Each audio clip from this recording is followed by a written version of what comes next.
नमस्कार, मैं बहुत अच्छा एक विवाह लेकर आई हूँ।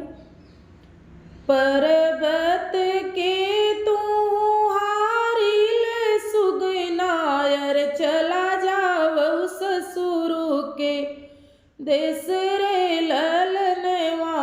अरे चला जावऊ ससुरु के देश रे ललनवा। पर्वत के तू हारिल सुगनायर चला जावऊ ससुर जी के देश रे ललनवा। पर चला जावऊ ससुर जी के देश रे ललनवा। ससुरु दुअरवा चंदन एक पेड़वा। अरे बैठऊ डरिया ओ नाई रे ललनवा। अरे बैठऊ डरिया ओ नाई रे ललनवा। बैठऊ डरिया ओ नाई रे सुगनवा। अर चितवऊ नजरे घुमाई रे ललनवा। अरे चितवऊ नजरे घुमाई रे ललनवा।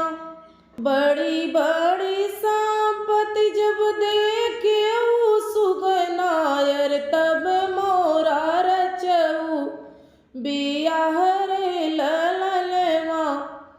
अरे तब मोरा रचऊ बियाह रे ललनवा।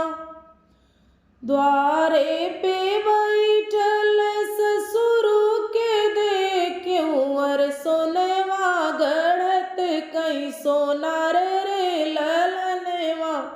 सोनवा गढ़त कई सोनार रे ललनवा। हथिया चढ़ल हम जेठऊ के देखूं। अरे वहू पर से मोहर लूटावई रे ललनवा। अरे वहीं पर से मोहर लूटावई रे ललनवा। तुअरे पे देखल उमई 10-5 देवरायर ननदी जे देखल अकेली रे ललनवा। अरे ननदी जे देखल अकेली रे ललनवा। कुर्सी पे बैठल हम स्वामी के देखल।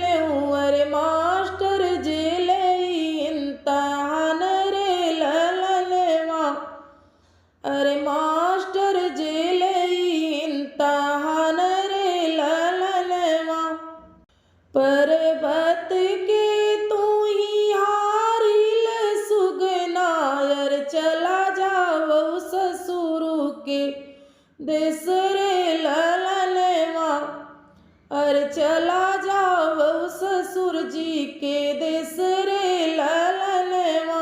पर्वत के तू ही हारिल सुगनायर चला जावऊ ससुर जी के देश रे ललनवा। अरे चला जावऊ ससुर जी के देश रे ललनवा। अच्छा लगा हो तो लाइक करें, सब्सक्राइब करें, कमेंट बॉक्स में हमें ज़रूर लिखें हमारा वीडियो आपको कैसा लगा। मिलते अगले वीडियो में, तब तक के लिए धन्यवाद।